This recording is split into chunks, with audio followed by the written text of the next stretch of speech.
Hello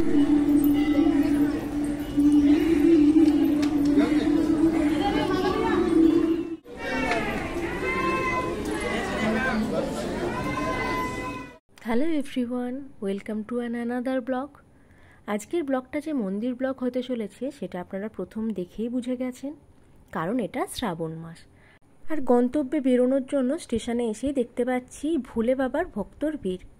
শ্রাবণ মাস, স্টেশনে ট্রেনে করে সবাই শেওড়াফুলি যাওয়ার উদ্দেশ্যে রওনা হচ্ছে। আর আমরা বেরিয়েছি রবিবার। তো রবিবার দিন শেওড়াফুলি গিয়ে সঙ্গে সঙ্গে ওরা জল নিয়ে উঠে পড়বে তারকেশ্বর যাওয়ার উদ্দেশ্যে।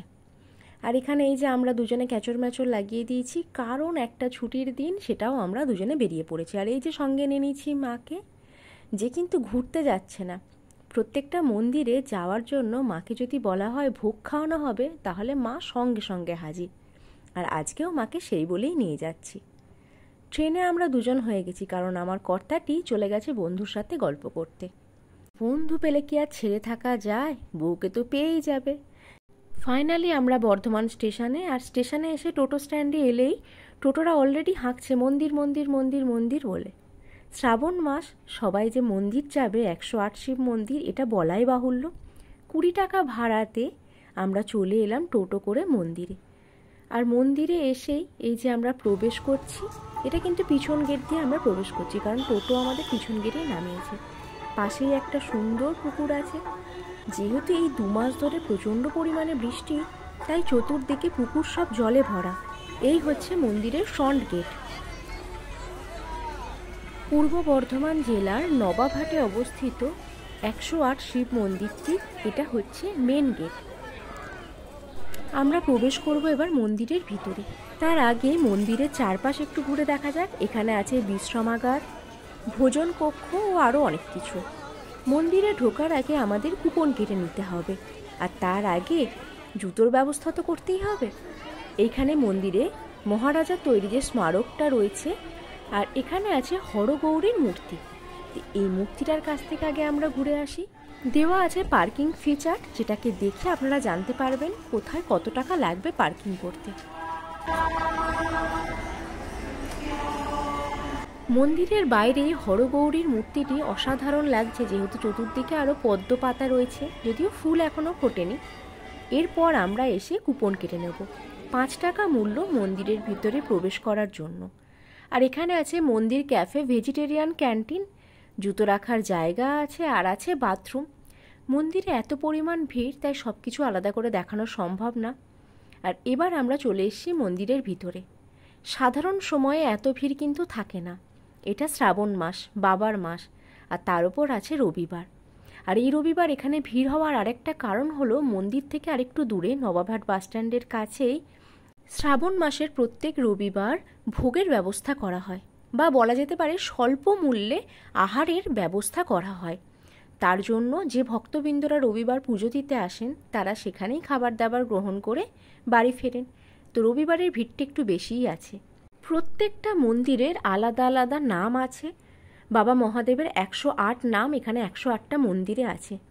তো একটি মন্দির আমি ফাঁকা পেয়ে এখানে প্রবেশ করে বাবাকে প্রণাম করে নিলাম, কারণ প্রত্যেকটা মন্দিরে, মানে সামনের যে মেন মন্দির দুটোই বিরাট লাইন পড়েছে। আর আমরা যেহেতু খুব অল্প সময়ের জন্য এসেছি, তাই এত সময় দিয়ে লাইনে দাঁড়িয়ে সেখানে আর প্রণাম করতে পারিনি, তাই এখানেই বাবাকে প্রণাম করে নিলাম। যেহেতু শ্রাবণ মাস, তাই বেশিরভাগ মানুষই এই 108 শিব মন্দিরে পুজো করতে এসেছে 108টা শিবের মাথায় জল ঢেলে। মন্দির সংলগ্ন পুকুর থেকেই জল নিচ্ছে। ভিতরে কিন্তু অনেক ব্যক্তিকে দেখতে পাবেন যারা দুধও সরবরাহ করছে।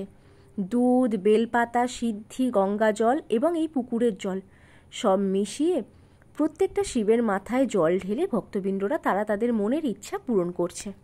তাই প্রতিটি মন্দিরেই ভীষণ ভিড়। আর এই 108টা শিব মন্দিরের কথা বলছি, এখানে কিন্তু 108টা শিবের জায়গায় মন্দির আছে 108টা, আরেকটি শিব থাকে এই ভাসমান অবস্থায় জলের মধ্যে।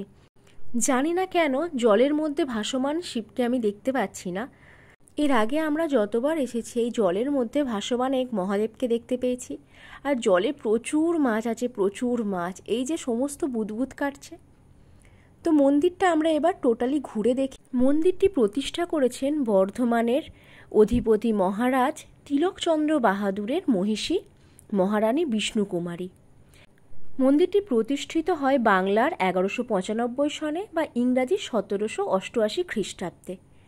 বাংলার 1374 সনে বা ইংরাজির 1967 সালে বিড়লা জনকল্যাণ ট্রাস্ট কর্তৃক এই মন্দিরটি নতুন করে সংস্কৃত হয়। 108টি মন্দিরের প্রত্যেকটা মন্দিরে মহাদেবের 108টি নাম আলাদা আলাদাভাবে লেখা আছে। যেমন এটাতে লেখা আছে সদাশিব।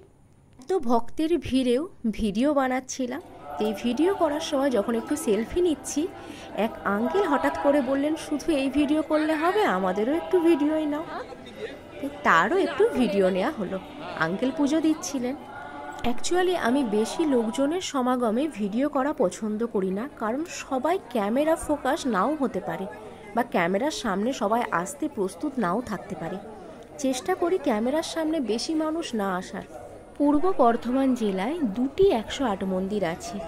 মেন 108 মন্দির নির্মিত আছে কালনা। কালনার 108 মন্দির গোলাকারভাবে নির্মিত। যদি দূর থেকে ভিউটি দেখা যায় বা উপর থেকে ভিউটি দেখা যায় তাহলে মনে হবে 108 মন্দির এবং সামনে রাজবাড়ি মিলিত হয়ে একটি শিবলিঙ্গর আকার দিচ্ছে, যেটাকে কালনার সবথেকে বড় শিবলিঙ্গ হিসেবে মনে করা হয়। তারপর এই বর্ধমানের 108 শিব মন্দির প্রতিষ্ঠিত হয়। কথিত আছে কালনার 108 মন্দির দেখার পরে মহারানীর ইচ্ছে হয় তার শহরেও এরকমই একটা 108 মন্দির তিনি নির্মাণ করবেন। আবার এও কথিত আছে মহারাজার মৃত্যুর পর মহারানী স্বপ্নাদেশ পেয়েছিলেন শিব মন্দির প্রতিষ্ঠা করার, তাই তিনি 108 শিব মন্দির প্রতিষ্ঠা করেন। এত বৃষ্টি পড়ছে, এখানে নন্দী মহারাজ একা বৃষ্টিতে ভিজছেন, আর এখানে আছে পার্বতী দেবী। বৃষ্টিতেও কিন্তু ভক্তরা কেউ থেমে নেই, প্রত্যেকেই নিজের নিজের মতোভাবে ভক্তি প্রদর্শন করেই চলেছেন। এত সুন্দর শান্ত সাহিত্য নারায়ণ মূর্তি এখানে রয়েছে। এছাড়া আছে রাম সীতার মূর্তি। মন্দিরটা পুরোটা ঘুরে দেখলে মন খুব শান্ত লাগবে। এছাড়াও আছে রাধাকৃষ্ণেরও যুগল মূর্তি। বর্ধমানের 108 শিব মন্দিরটি কিন্তু আয়তাকারভাবে নির্মিত। মন্দিরটিকে 108 করে রুদ্রাক্ষের নেকলেসের আকারেও ধরা হয়। তো আপনারা যারা যারা এখনও এই মন্দির দর্শন করেননি তারা অবশ্যই বর্ধমান স্টেশনে নেমে টোটো করে মাত্র 20 টাকা ভাড়ার মাধ্যমে চলে আসতে পারবেন বর্ধমান 108 শিব মন্দির। আর মন্দিরের বাইরে আমরা চলে এসেছি, এখানে আছে ত্রিমূর্তি, মহাদেবের ত্রিমূর্তি রূপ, আর আছে নটরাজ রূপ। এরপর আমরা যেখানে যাব সেটা হচ্ছে নবাবহাট বাস স্ট্যান্ডের ঠিক উল্টো দিকে হনুমান ভক্তমণ্ডল, যেটা শ্রাবণ মাসের প্রত্যেক রবিবার মাত্র 30 টাকার বিনিময়ে একটি আহারের ব্যবস্থা করে থাকেন। আপনারা ভোগ বা আহার যেটা ইচ্ছা বলতে পারবেন। পুরোপুরি প্যান্ডেল করে চেয়ার টেবিলে মানুষকে বসিয়ে এভাবে খাওয়ানো হয়। তো আমরা যেহেতু অনেক দেরিতে গেছি, তো আমার এক কলিগ বা দিদি যাই বলবেন তার মারফত আমরা এই টোকেনটি সংগ্রহ করে নিয়েছিলাম 30 টাকার বিনিময়ে। এছাড়াও আপনারা দুপুর 12টা পর্যন্ত গেলেও এই টোকেন সংগ্রহ করতে পারবেন। আর সামনে আছে এই যে দিদিরা, এরা খুব যত্ন সহকারে খাবার পরিবেশন করছে। আর এই হচ্ছে খাবার। খাবারে আছে ভাত, ডাল, পাঁপড়, মিষ্টি, লুচি, চানা মশলা এবং আলুর দম। আর সঙ্গে আছে জলজিরা, যেটা এখানে জলজিরা সেবা এবং চায়ের সেবা বলে আলাদা আলাদা করে হচ্ছে। তো মাত্র 30 টাকার বিনিময়ে পেয়ে যাবেন যেমন তেমন। ব্যবস্থা কিন্তু ভীষণই ভালো। তো আমরা খাবার দাবার গ্রহণ করে বেরিয়ে পড়লাম আমাদের বাড়ি ফেরার জন্য। ফিরতি টোটোয় আমরা চেপে পড়েছি, এরপর ট্রেন ধরে বাড়ি ফেরার কথা। তো একটা রবিবার, শ্রাবণ মাস, বাবার মন্দির সব মিলে আমাদের দিনটা কিন্তু বেশ ভালো কাটলো। আর আমার মতো আপনারাও একটা ছুটির দিন দেখে বেরিয়ে পড়ুন না বাবার মন্দিরে।